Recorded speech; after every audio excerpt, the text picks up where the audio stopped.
चिरी चिरी बहैलाना खलु खलु बार बारना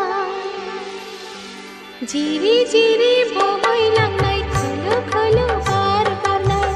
रैरुब गोनांखौ मिथिंगाना बादर बावनि जायो नोंजों गोरोबफाना बे आंनि आजोरि गोसोआ बे आंनि आजोरि गोसोआ ओहो ओहो ला ला ला ला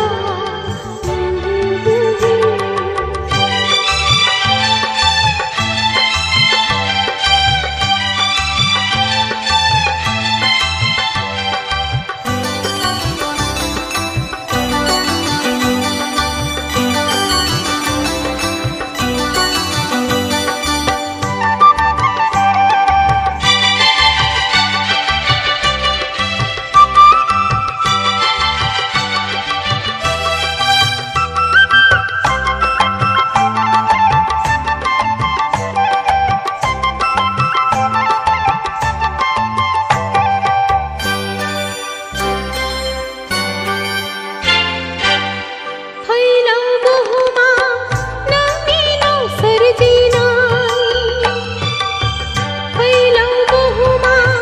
नोंनि नाव सोरजिनाय गिदिर उन्दै साननाय गैया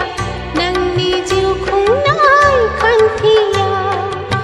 सुबुंनो होयो नों थांना थानायनि राहा लामा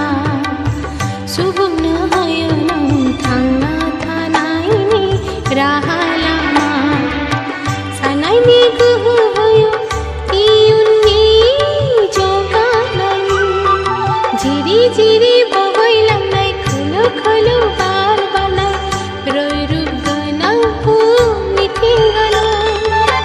बादर बावनि जायो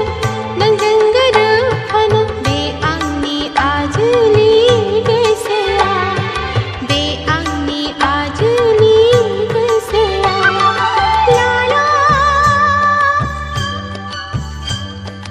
ला ला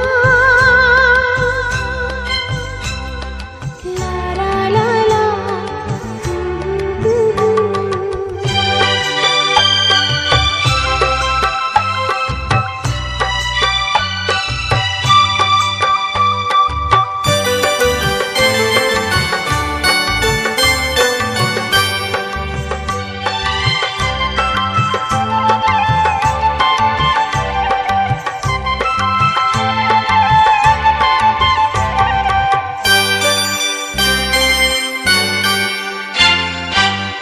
बैसागु बोथोरा सफैयो जेबोला बैसागु बोथोरा सफैयो जेबोला दाउ खौवौनि रैसुमै